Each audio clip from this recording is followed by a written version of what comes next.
And then let me share screen for now.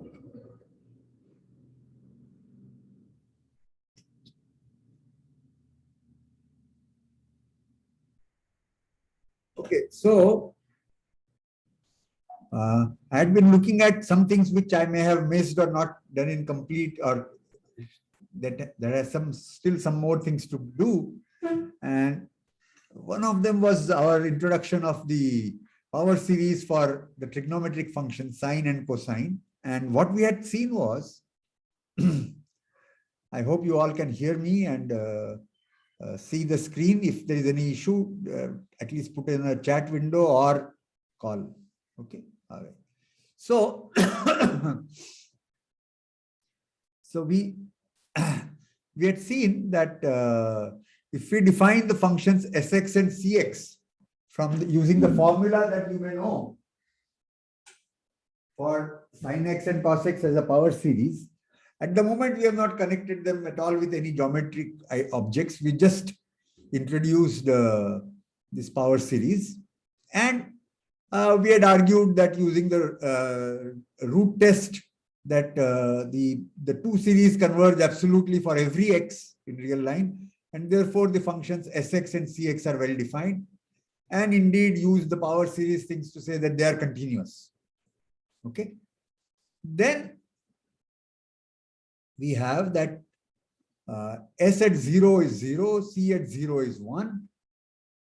We just substitute there. And then further, if you change, the sign is a thing with the odd terms only. So S of minus x is a minus Sx, whereas cosine is only even power. So C of minus x is Cx.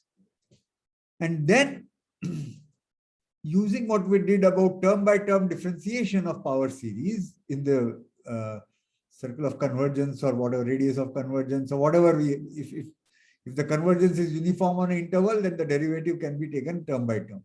So using that, we had the derivative of S is C, derivative of C is minus S.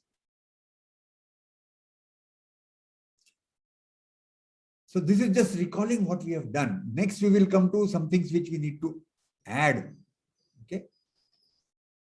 So using this, what I just now observed, we can, so I'm introducing here a notation which we may not have used earlier, namely this 1 by Sx, 1 by dx of S square x. So this is, till now we have used only S dash as a way of derivative, but d by dx of f, that is the other notation for derivative.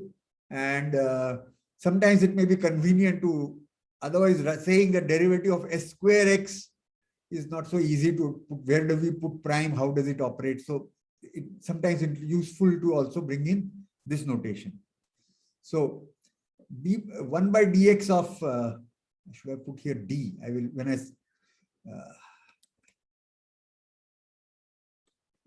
not 1 by dx, but d by dx.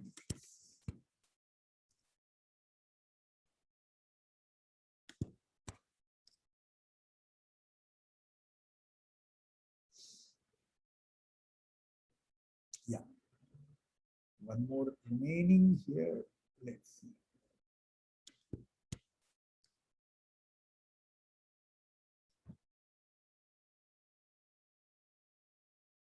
Yeah. So d by dx of a function, this is a standard notation also used. So that is same as dash. Okay. So d by dx of S square x, we have seen derivative of square of this function will be Sx times. So twice of Sx. Is missing here.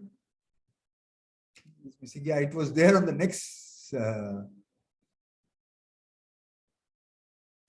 So it is equal to 2 Sx Cx, and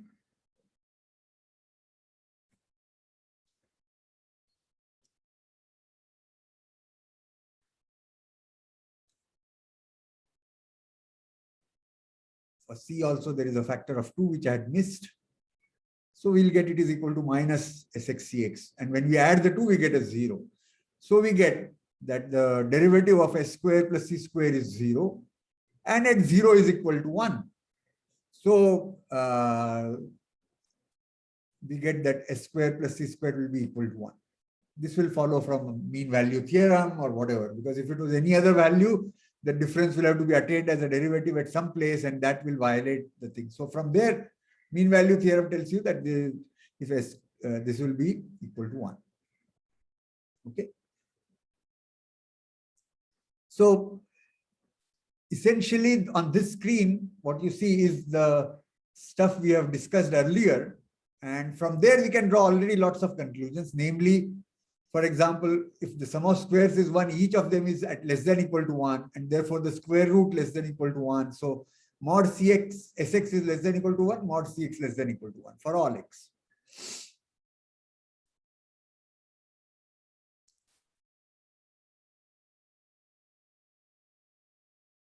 At that time, I had asked, is there something else I'm missing? And nobody pointed out, but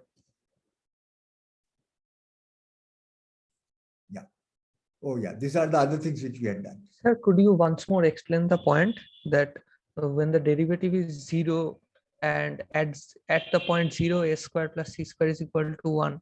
From there, how we conclude that S square x plus C square x is equal to 1 for all x? Okay. All right. So suppose S square x plus C square x is distinct from 1. Okay. Let's call it A, where A is not equal to 1. There is a fixed x, so there is a x is there, and S square plus C square is not equal to 1. Okay. So it is equal to A. So now I think I should switch to my. Okay, sir. I get it. I missed the point previously. So we apply mean value theorem to these 2 points, x and 0. So the difference between, and you take the function to be this, so g of x is equal to S square x plus C square x. So this is the function g. Its derivative is 0. It has 2 distinct values at 0 and x. So apply mean value theorem, and some intermediate value should be attained as a derivative, but that value of the derivative is 0 everywhere. That's the idea. Okay.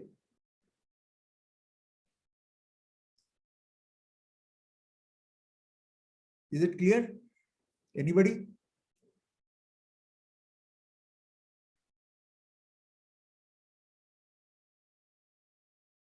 So from there we conclude that mod of S is less than equal to 1, mod of C is less than equal to 1. So it's everywhere it is bounded function. Then we had done these 2 identities about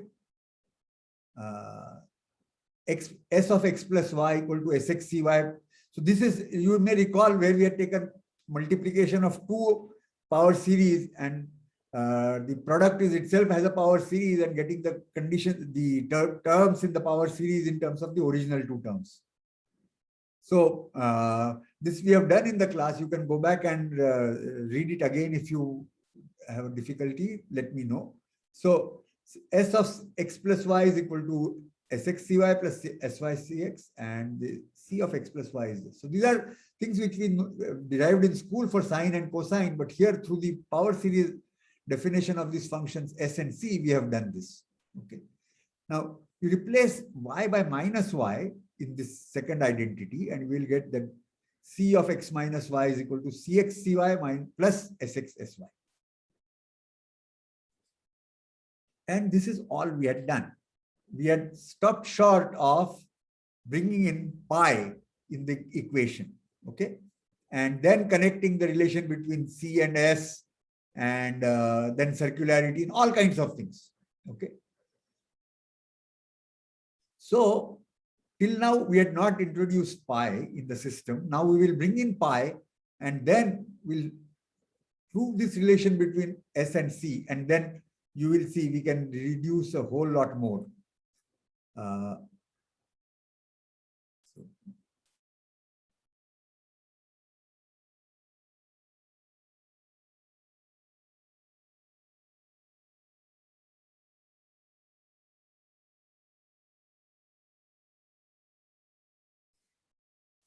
I'm going to share the screen now with my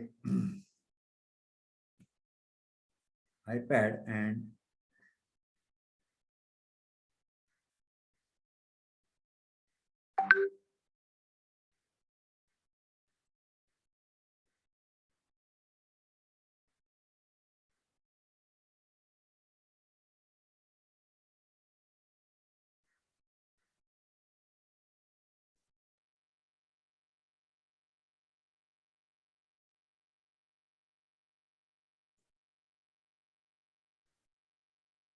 yeah, so we were here, then we saw here.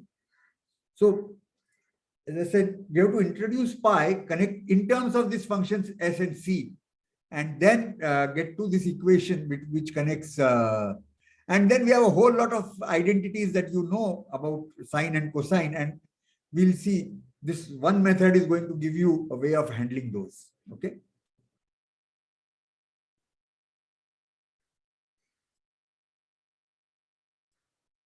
So I tried to look at books and trying to figure out what is the best way of introducing pi and c, and I was not too happy with any. So I have written this. Hopefully there is no error, but if you find any error, don't worry, you let me know, we'll correct it. Okay. If you find error now, later, whatever. I don't think so, but all right. So the first, to introduce pi, okay, we will next show that firstly there is an alpha in the positive line such that C of alpha is 0. There exists an alpha. And since C0 is not 0, I could have as well claimed here that there is a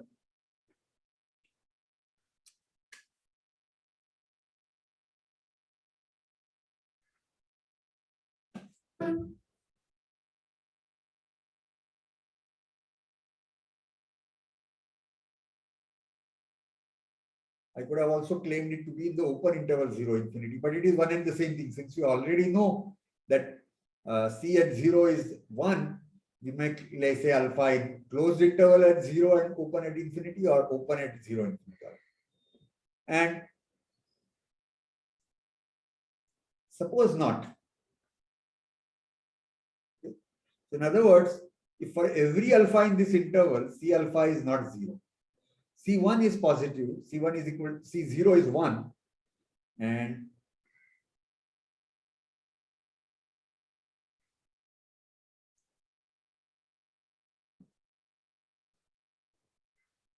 it follows that 0 less Cx is strictly above 0 and less than equal to alpha for every x.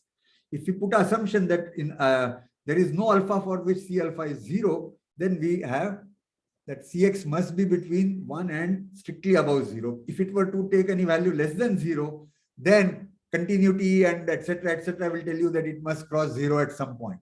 Okay. So that is not going to be. So if it is never approaches the value 0, it has to be strictly positive all over. Now,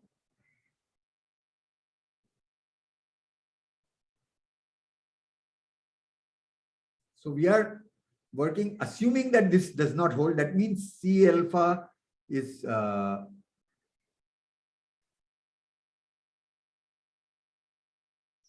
between 1 and 0, strictly above 0 for all x. Now, the derivative of S is C, and if the derivative is strictly positive, using mean value theorem, we can get that it's an increasing function. If x is less than y, Sx will be less than Sy. Mean value theorem, right?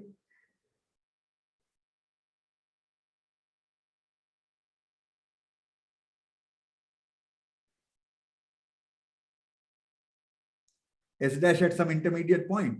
If S dash at every point there is positive, that means it tells you that Sy minus Sx divided by y minus x is positive. So if y minus x is positive, it will tell you numerator is also positive. Okay. So using mean value theorem, we see that x less than y implies Sx less than Sy. And that sum of squares business will tell you as a consequence, it also follows that x less than y implies Sx is bigger than Cx is bigger than Cy. Because On one hand, Cx and Cy are positive, and on the other hand, sum of squares of C and S are equal to 1. So if Sx less than Sy, then Cx will be bigger than Cy.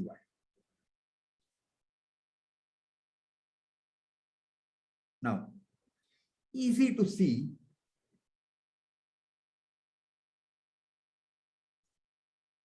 Can somebody think about and tell me why it is easy to see that S1 is bigger than equal to half?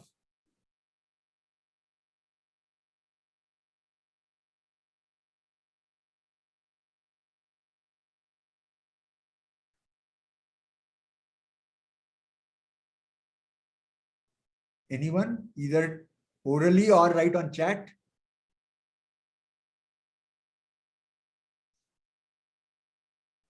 That if we pair two terms each, then all of them will be positive, and first term will be 5 by 6, 1 minus 1 by 6. Yeah. So you write down this series for S at 1, it will be 1 minus 1 by 3 factorial. No, sorry, 1 by 2 factorial. Sorry.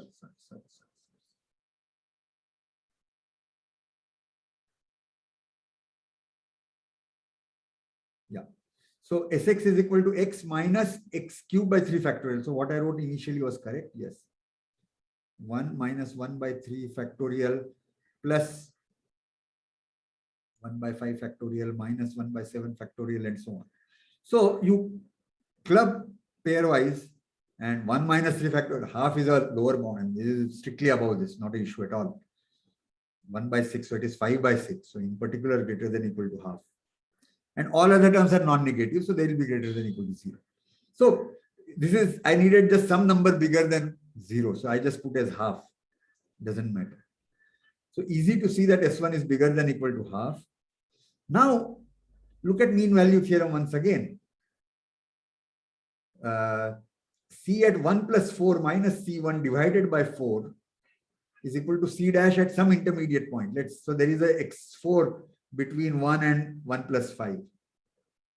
Right? So there is a S4 at which, and C dash at x4 is equal to minus S at x4. For some x4 between 1 and 5. Thus, since we know that C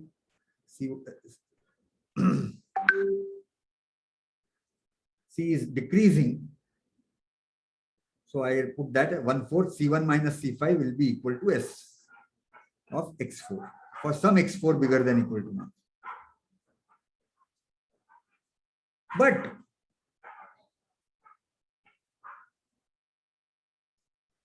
on the other hand, we have that this ratio is less than, so this will be, this says this is less than equal to 1/4 because S of x4 is less than equal to, why I put, okay, this is equal to less than equal to 1/4. Why? Because C1 is, C is number between 0 and 1. This is also number between 0 and smaller. So the numerator is at most 1, denominator is 4. So therefore this ratio is less than equal to 1/4. And therefore we get that S of x4 is less than equal to 1/4. On the other hand, x4 bigger than equal to 1 yields S of x4 bigger than equal to S of 1, which is greater than equal to half. That's a contradiction.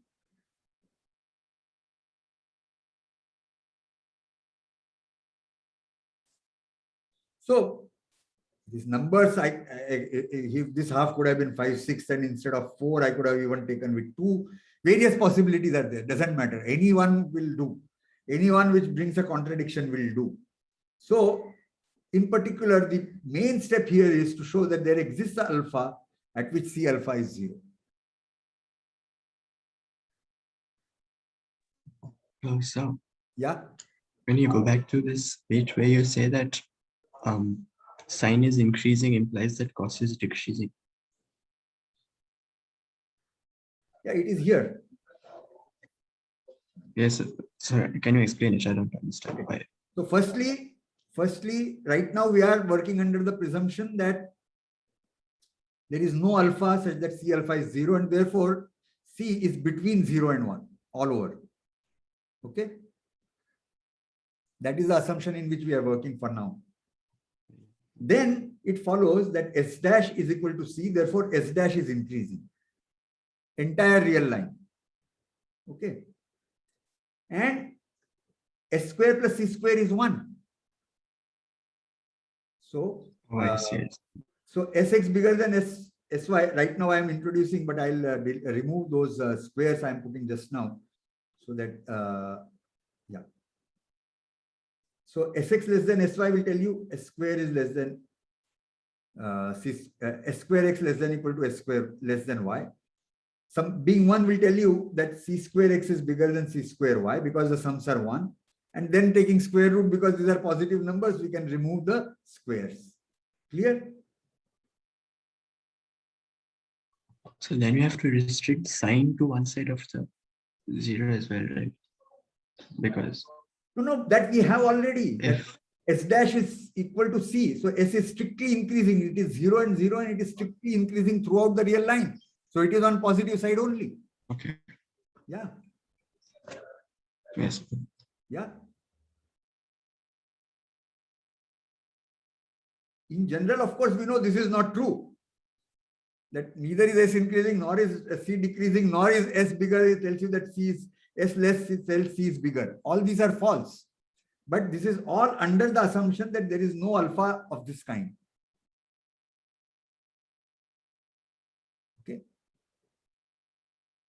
Yeah, I worked this proof last evening and I've spent quite some time going over it and trying to see if there is anything wrong in it. I don't see anything wrong in it, but if still you find something wrong in it, you correct me later. If or now. Okay. So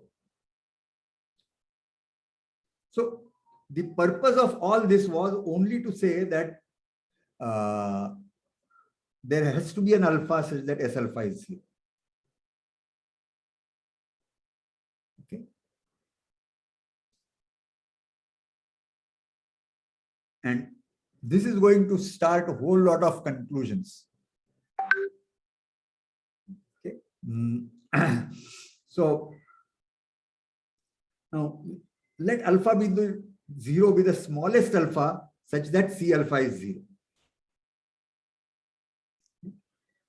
C is continuous. So if you have a sequence of things for which it is 0, for the limiting thing also it will be 0. So we can talk about smallest alpha. Okay. Because C is a continuous function.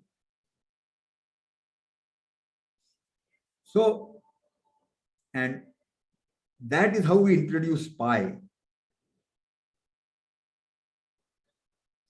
Equal to 2 times the smallest alpha 0 such that C alpha is 0.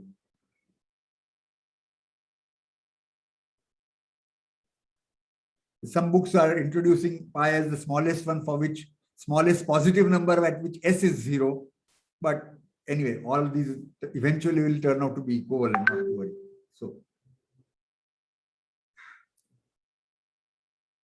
So I'm still leaving this for a minute, being on this for a minute, because this is important.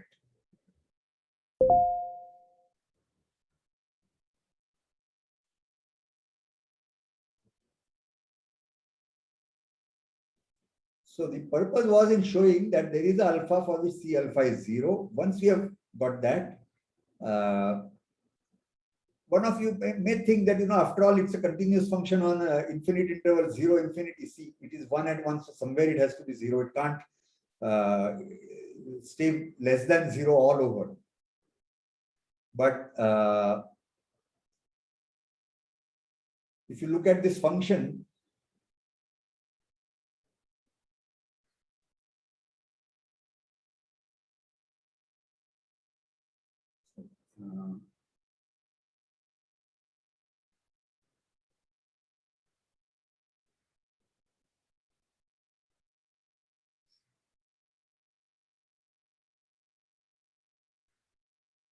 what can you say about this function? Well, it is, and this is defined for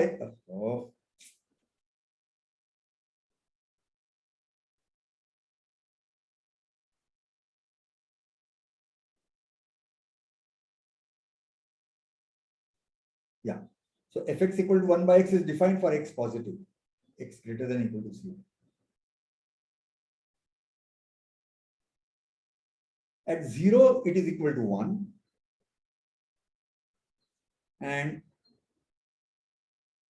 it's continuous and it's never equal to 0.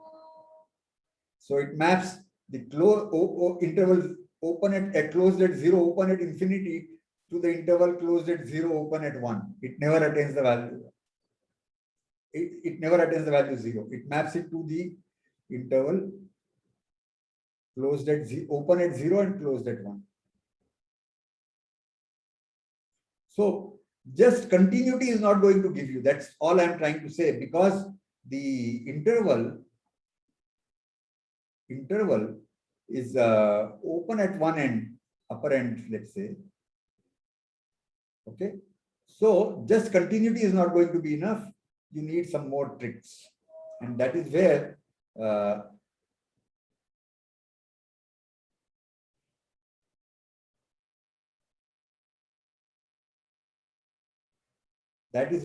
since we have identified the derivatives of each being the other and various other properties of S and C, using all that put together, we have seen that there must exist alpha at which C alpha has to be 0.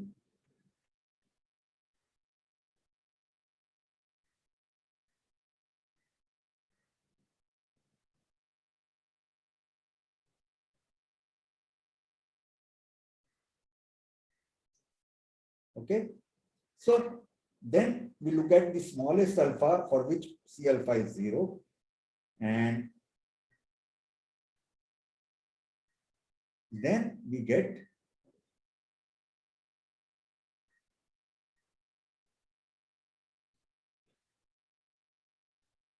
so our R0 is pi by 2. So by our choice of pi, we get that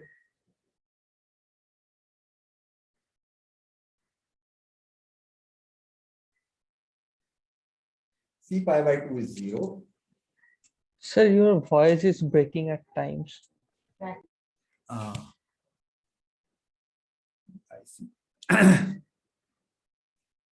So let me speak closer to the thing. Hopefully it will not. Okay, so once you have defined pi as 2 times R0, pi by 2, at pi by 2, C of pi by 2 is 0. And then since S square plus C square is 1, we'll get S pi by 2 is 1. Okay. S is strictly increasing up to R0. So therefore from 0 it kept increasing. So there is no question of S pi by 2 being minus 1. So because S is increasing up to pi by 2, it has to be positive. So therefore S pi by 2 will be 1. And for between 0 and pi by 2, you have S is between 0, 1, SC is also between 0, 1. So by suitable choice of pi, we have come up with this. Next, we are going to prove that C of pi by 2 minus x, C of pi by 2 minus x is equal to S of x.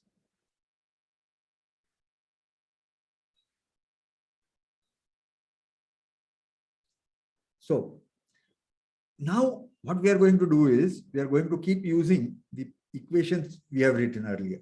So C of u minus v was Cu Cv plus Su Sv.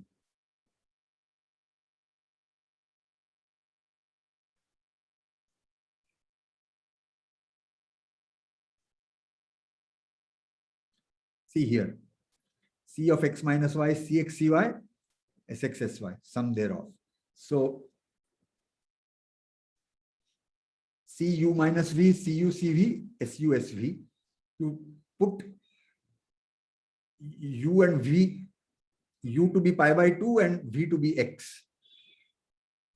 We have already seen that S pi by 2 is 0, C pi by 2 is 0, S pi by 2 is 1. So we get that C pi by 2 minus x is equal to C pi by 2 Cx minus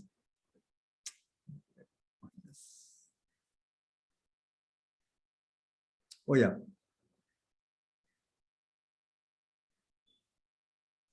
There's a problem with the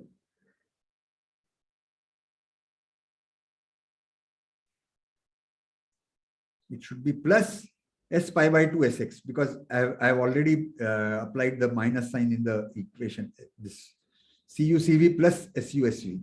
So this is equal to C of pi by 2 minus x is SC pi by 2 CX plus S pi by 2 SX. Now this is 0. C pi by 2 is 0. So this first term vanishes. And S pi by 2 is 1. So you remain only Sx.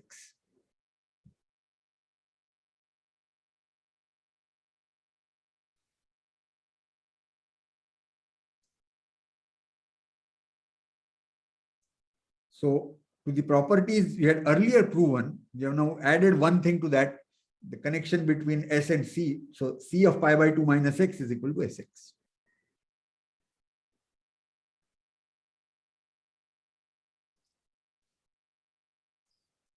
And this is for all x. We are not putting any restriction on x. Okay. So using the series definition, if you stare at this, if you stare at just the series definition of S and C, this kind of connection between S and C is impossible to imagine. But we have to remember that these sine and cosine had been used for ages using geometric, and then later this series were discovered, and now we are going the other way. Okay.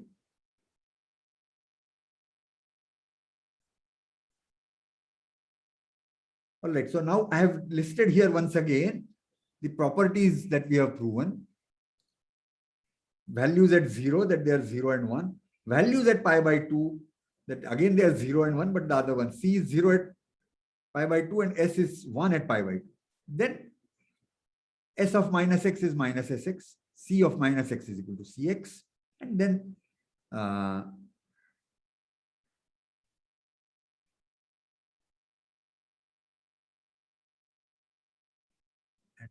it's not right.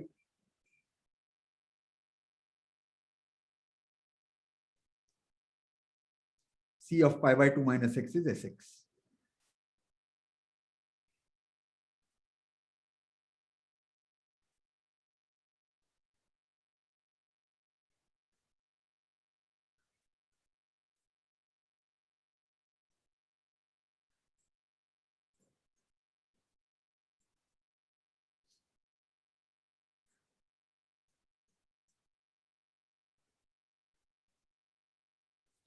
So here I have listed in red things there, all the properties that we have proven earlier I have written, but now I have shortened them.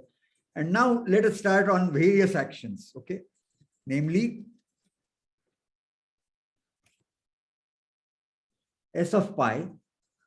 Now pi is sum of pi by 2 plus pi by 2. So S of pi is S pi by 2 plus S pi by 2. So here, if x is equal to y, what we will get, it is twice Sx Cx. So Sy plus Sy, S of Sy plus Sy will be 2 times S of pi by 2 plus C of pi by 2. And one of them is 1, the other one is 0. So the product is 0, and therefore we'll get that S pi is 0.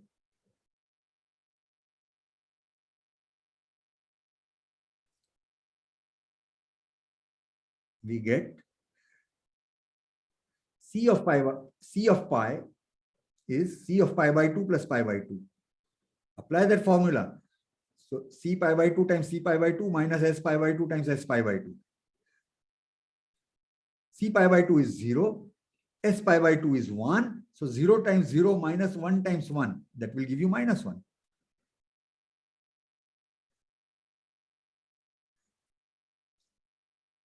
S of pi minus x is S pi by 2 plus pi by 2 minus x. So S pi by 2, C pi by 2 minus x plus C pi by 2, S pi by 2 minus x.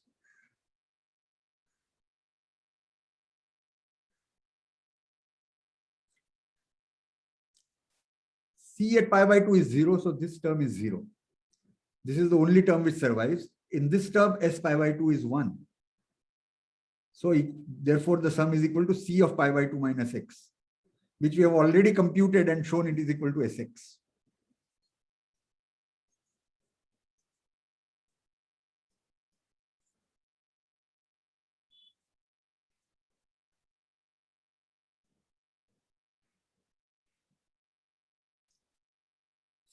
So, are you getting a hang of what we are trying to reach? We are deducing now various equations that we know about sine and cosine which involve pi.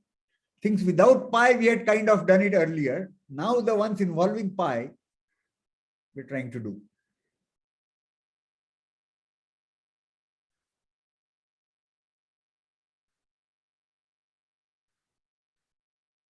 So let's try something different now.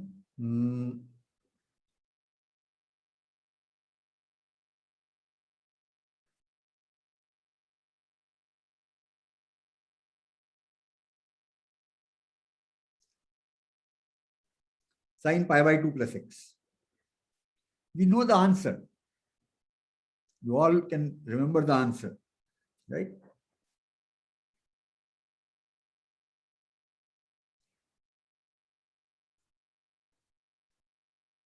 This will be equal to, we'll apply the sine a plus b formula, so to speak. So sine pi by 2 cosine x plus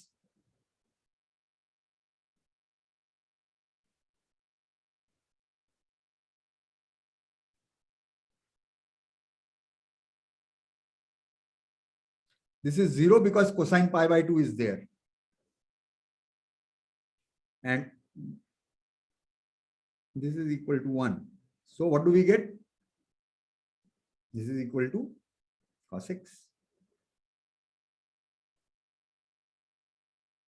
which in turn is also equal to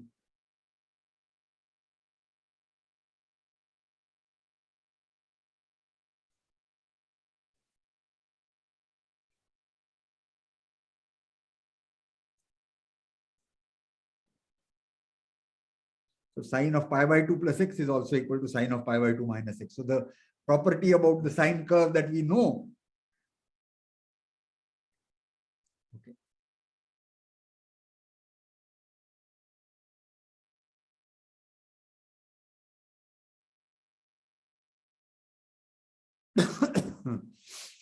So basically what I'm saying just now is that the properties that we have I had kind of stayed clear of involving pi because I had not yet introduced pi and along with this S and C. Okay. At the end of the class today, or if I end this thing before the class and come to some other theme, what we will do is after that we'll identify S as sine and C as cosine, and we'll continue to use whatever we know about sine and cosine, including the power series. Okay. So, Excuse me, sir. yeah. Sir, your voice break is like keeps on breaking every now and then, and your video freezes up.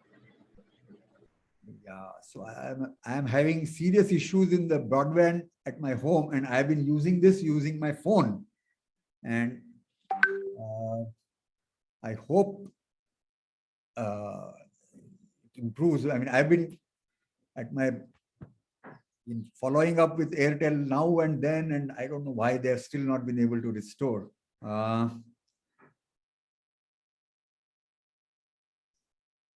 So I'm sorry, but this is the best I can do at this moment. Hopefully they'll restore it today, but. Sir, then maybe you could go a little slower. Okay. Like, because when you talk, like you breaks up, so there's parts we miss. So maybe you could go a little slower, please. Okay. Okay. So if one of you could tell me somewhere that some proof was not clear, I will go over that again, or of course I can continue to go slowly. But so what we have tried to do today is, earlier we had deduced various things connecting S and C functions. Today we are adding the definition of pi to those definitions. Okay. Pi is defined in terms of those two power series. And from there, various other known things about sine and cosine in terms of pi that we know, we are trying to deduce. Okay. And that is what I'm trying to do. That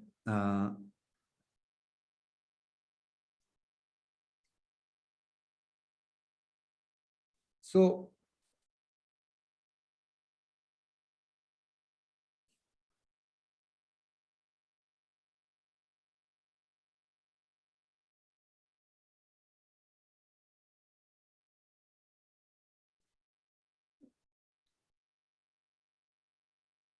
let me try another one now.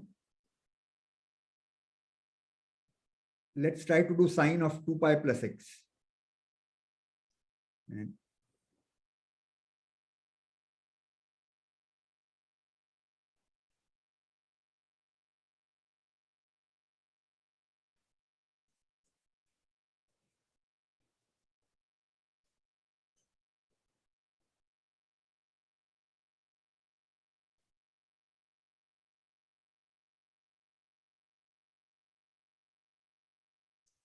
we want to show that this is equal to sine x.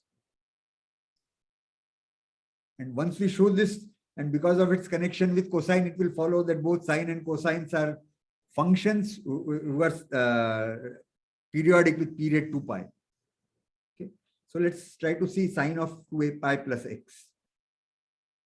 Okay. So we can write it as sine of pi plus x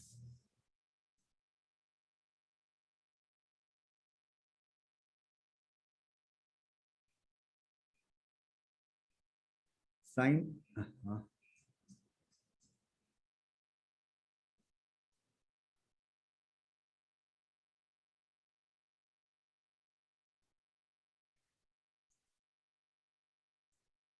sine pi plus cosine pi times cosine pi plus x plus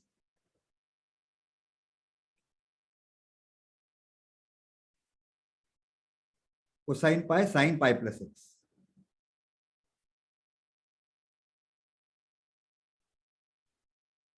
Now,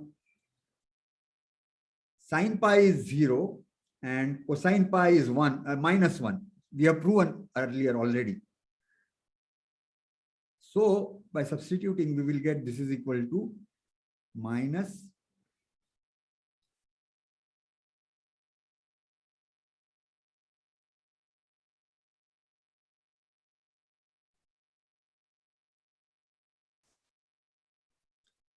of sine pi plus x.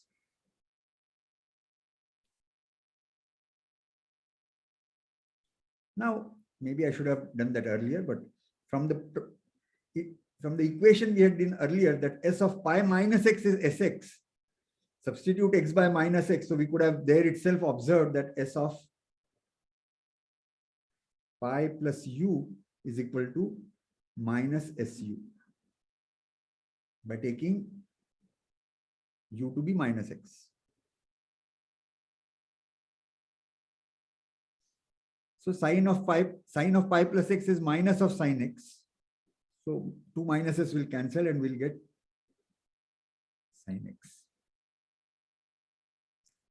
So we get that sine is a function with periodic function with period 2 pi. And because the connection between sine and cosine, which we have earlier done, it follows that cosine is also a periodic function with period 2 pi.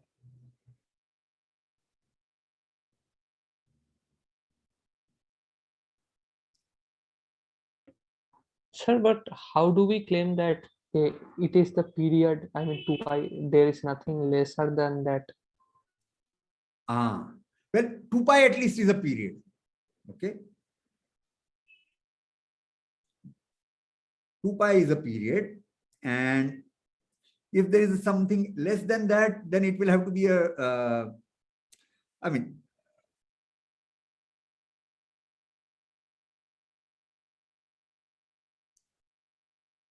at pi plus x and pi minus x, we already saw that it is not equal. There is a change in sign. Okay. Sir, Yes, sir.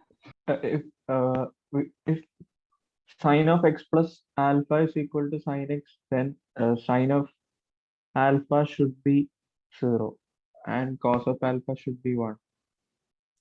No, once again, what was your question? I didn't get. No, sir, I was saying that I was trying to answer his question. Okay, yeah. Yeah. So because 2 pi is 2 pi is certainly a period and pi is not a period. Okay.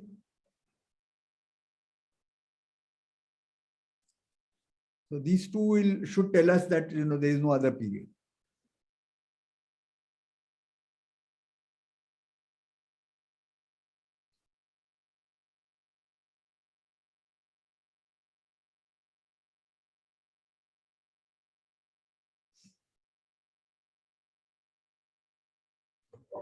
So, Yeah. does this hold? I mean, are we still working on the assumption that x is between 0 and pi by 2?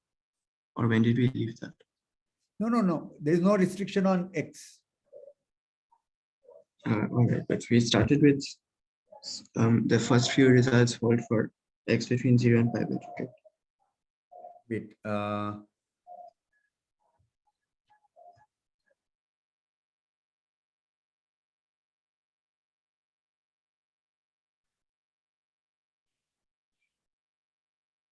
Well, here we said And the next slide. alpha, okay, that there is a pi. After that, we have not put a restriction on x actually. All right. After that, we have not put a restriction on x. After we have brought in pi by 2 or pi. Okay, so much. Yeah. The properties we have written are for all x.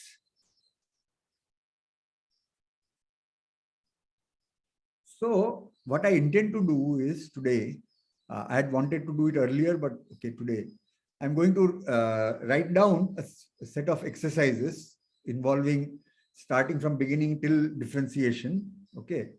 And I'm going to send it to you. We don't discuss it tomorrow or day after, but next week we'll set a time. Before that, you try to go over it and then we can discuss them and try to answer questions about them, etc., etc. Okay. And already I had, if you saw quietly, I put sign here instead of S. Okay. And COS instead of C. So from after this, we will just assume that our S is same as sine and C is same as cosine. Okay. We don't need to use any algebra, but bringing in sine and cosine, then you don't need to give a notation from where it has come, or these are okay.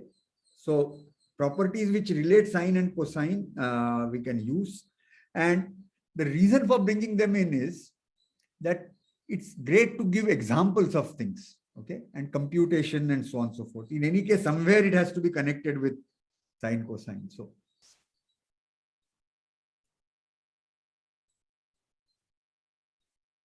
any questions or comment?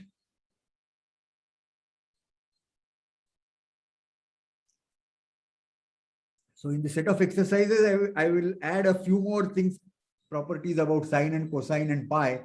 And all of them will be based on, you have to basically use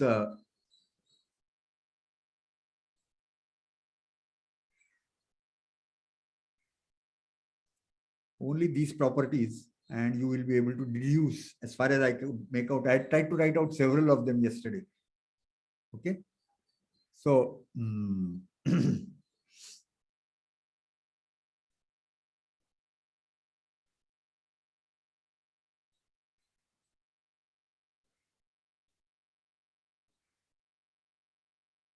So yeah, I think let me these I will send as exercises, and we will discuss them sometime next week. But remember, the point of this exercises is not that anyway sir is going to discuss, so why should we even try to solve them? No. I could as well, instead of giving as exercises, I could just spend a session and just write down the solutions. But the whole point is not only to understand these notions, but to train you to be able to solve such problems. And whether or not you are successful, you have to at least give these problems a try, so that later when you see a solution, either through a friend or in a class, you know what was it that was missing. Okay. So it's a must that you must give it a try, to write on your own, discuss with friends, try to solve together. If still not, try to solve in a bigger group, all that. That is part of learning. Okay.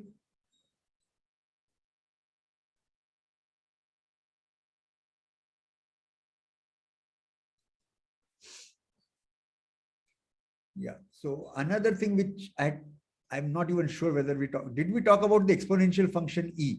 We were only talking about power series, and maybe orally I may have mentioned E, but did not quite introduce that in the class. Sir, you gave this Yeah, as an exercise in problem set. Okay. All right. So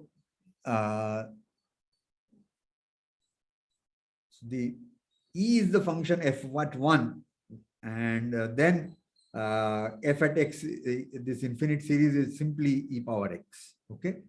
So so between sine cosine functions and this exponential function, we can get hold of whole lot of examples to solve. Okay. And apply derivatives, etc., etc.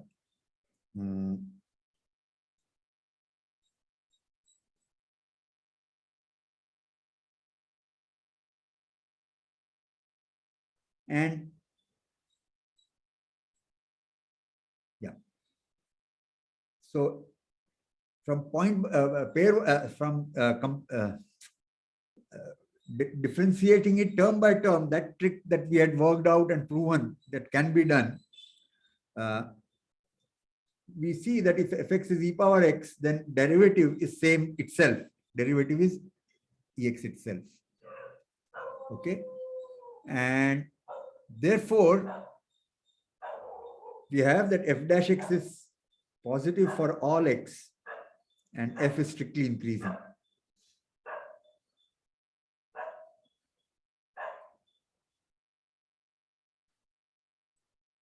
From here, we can conclude that f is a bijection between R and open interval 0 to infinity, because the derivative is strictly positive.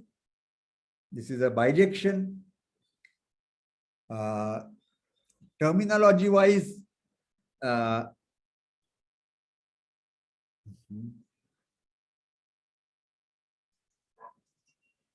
somehow I was trained or I'm used to using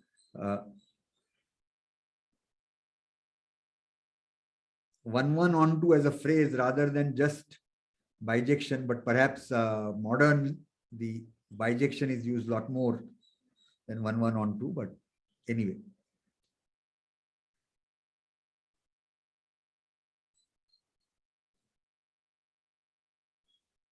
So it's a bijection between R and 0 infinity. That is, each one corresponds to 1, and each one here corresponds to something there, whichever way you look at it. The inverse, any bijection, in general, it doesn't have to be real to real or real. Any function from a bijection between two sets, you can always define the inverse. The inverse g, defined as gt is equal to x if e power x is t. That is the logarithm function. This I did not discuss in class, I suppose. But you all know, and we will use it. And perhaps in school, the logarithm was always discussed in the terms of base 10, whereas in mathematical framework, the it is taken, this is sometimes called the natural log, which means the base is E. Okay. And if you want to use some other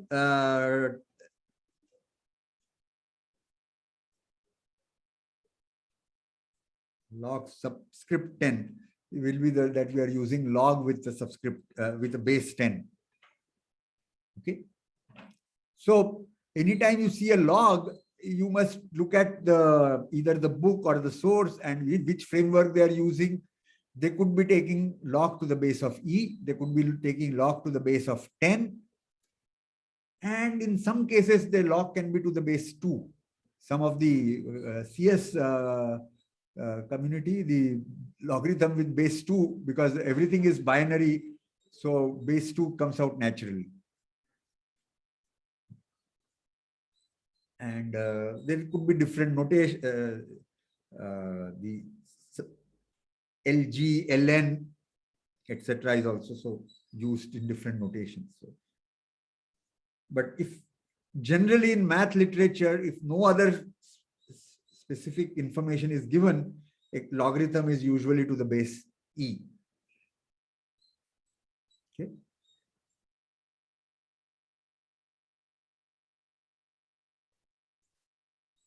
In school, did you use anything other than log to the base 10? Class 12? So actually, I think, at least for me, we mostly use base E. Mostly use base E. So when was Yeah, log in calculus introduced? at least. When was log introduced? I think we did some very basic things without like very basic properties in class 9, and then a little more involved in class 11. So class 9 must have been base 10. Yes, sir. Yeah. Okay. And class Sir, 11, in math, it was all like E only. In math, but maybe in physics and chem, when we had to use logs for calculation, it was base 10. so math theory was always E. Is that what you're saying? Yes, sir.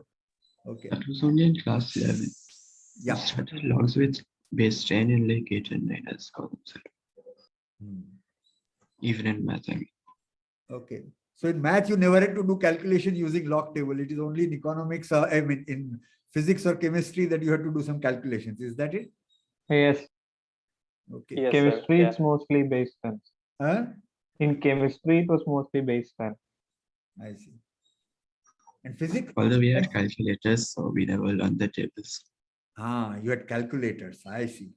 So also the factor that 2.303 was actually introduced. I mean, it was given in chemistry questions for converting base E to base 10. Right. Interesting. So, but I hope all of you have seen the log table. Even those who have used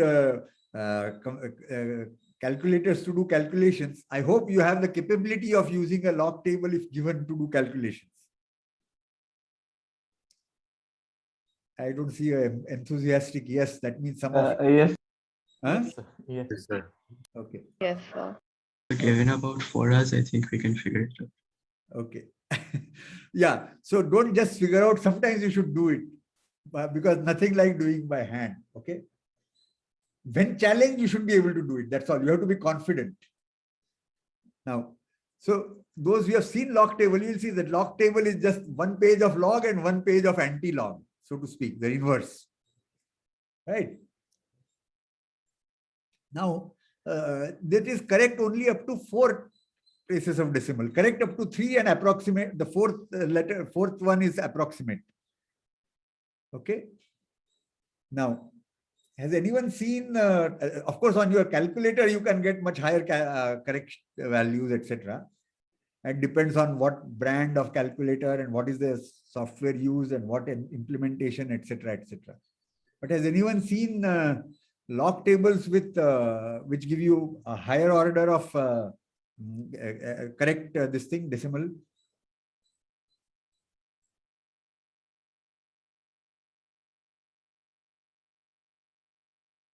So sometimes, did I mention this in any of my lectures earlier about log table and the size of log table? Probably not. Must have used it in some other course. So I had the occasion even in my school years, for some reasons I don't want to get into now, to use a log table which was correct up to 6 places, and so it was in all a 7-digit logarithm table. So log of every number was expressed as a 7-digit number in decimals. But now guess what? The log table was like a whole book. Something of the order of 300-page book was a log table. Because you have to be able to compute both log and anti-logs up to 7th decimal places. And I had not seen it in India. In US, first time when I went to US as a postdoc after my PhD at Chapel Hill, North Carolina, and in the library there, I saw log tables correct up to 16 places of 15 places of decimal, and 16th is the approximate one. So, but this was like something of the order of 30 big volumes of big papers. I mean, books, but not of the standard class standard books that we see, but large sized, fat, and 30 of them. So if you go back 50 years to do, or 50 or 70 years to do absolutely accurate calculations up to higher order of decimals, people had to work really hard.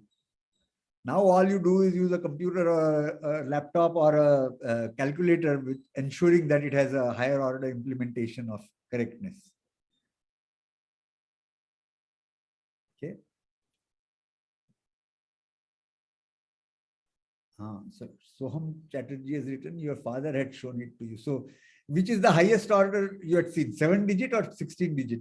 I was not looking at this when I was chatting. Soham, did you see 7-digit? Okay. Yeah. So 7-digit I had used when I was still in school. So I was very much in India, in fact, in Indore, my hometown. And that is where, in the library from the college, my parents had brought it for me to see.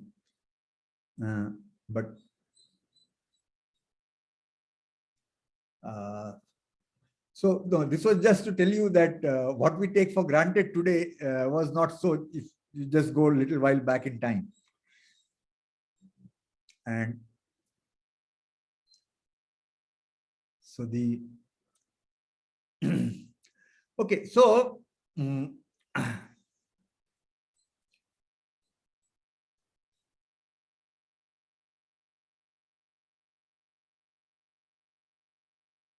yeah. So basically today's session, I wanted to spend introducing the pi notation, and again ensure that the E and logarithm, exponential and logarithm, are things within our framework, and you will be able to use them in questions, etc. Okay. And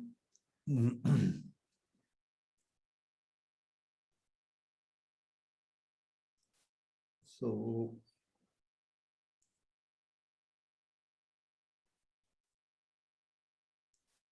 next class, now I had intended to do it this today itself, but now I will start with next class.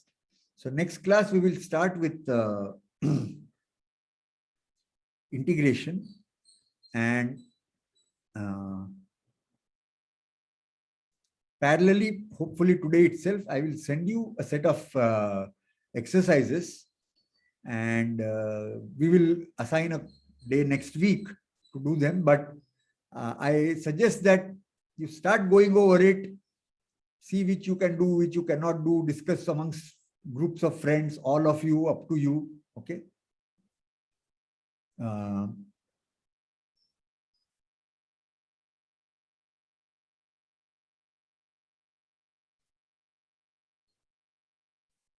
Okay. So I may have already entered it in the set of notes or a set of problems, but let us say, let me take these few minutes. So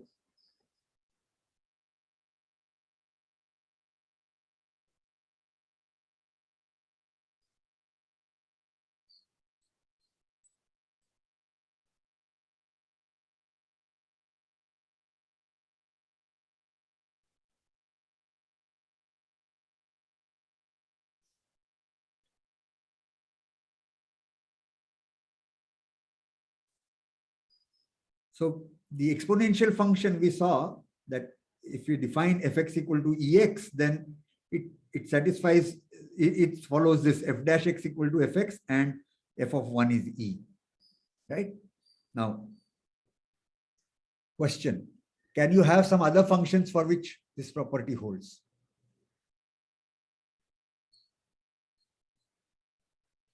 If I had not given this, I said that, can you think of some other function for which f dash x equal to fx? Then I'm sure at least one of you will come up with an answer. There's 0. Absolutely. The zero function. All right. So that will be an example. Suppose I say, okay, I want a non-zero function.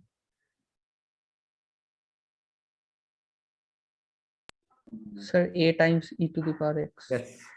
So any constant times e power x will be a solution. So certainly, if you are looking for solutions to this, you are not going to get unique.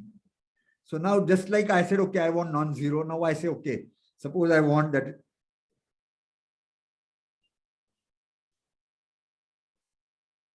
f of 1 equal to e.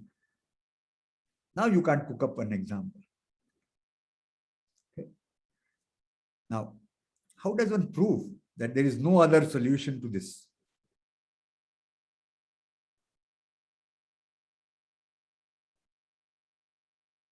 So, probably it's not even second year. Maybe the course comes to you only in the third year. So I'm not sure. Maybe in second year also.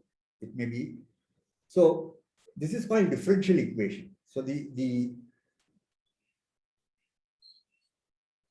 the equation involving functions and their derivatives. Okay. So any such thing, a condition which involves a function and its derivatives, and we are looking for solutions to that, that's a differential equation. So this is the prototype of simplest of differential equation. Of course, you may say simplest is f dash is constant. So that is the simplest. So that is trivial. This is the simplest non-trivial differential equation. Okay. And there are lots of stuff about how does one talk about existence, uniqueness, this, that. This one is a very straight, very nice way of showing that this has exactly one solution.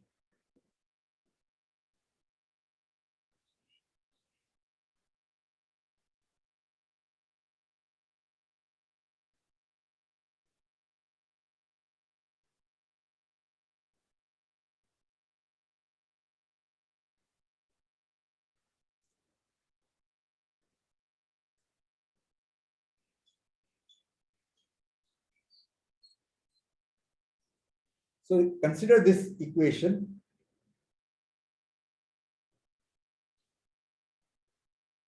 Consider this new function g of x that I have defined, e power minus x fx. Okay.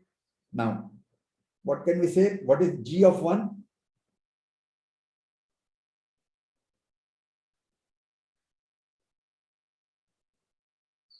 One, sir. G of 1 is 1. Right? Now, what is g dash x?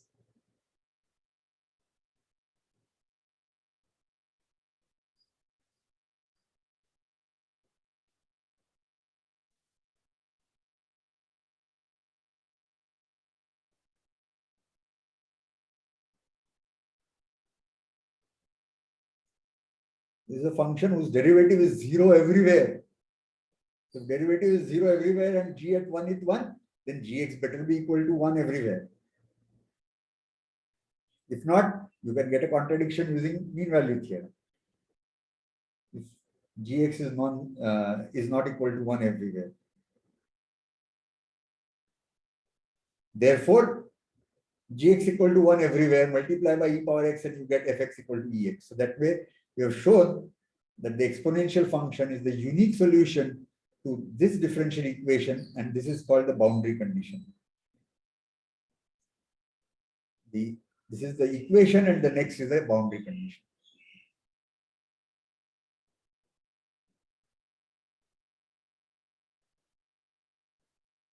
Okay. You are going to do a whole course about studying of differential equations and uniqueness and boundary conditions and so on. But this is simple enough. And lots of interesting problems are of this kind. Okay. And some prototypes you would have already done in physics courses, even in school.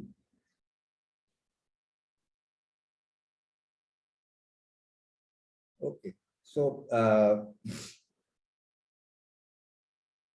we will stop now, and we'll see. Tomorrow I'll start with integration and send you a set of questions, exercises.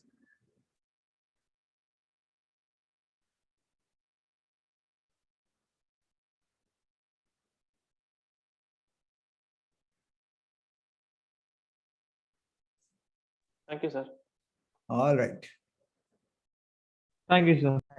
All right. Thank you, sir. Thank you, sir. Bye.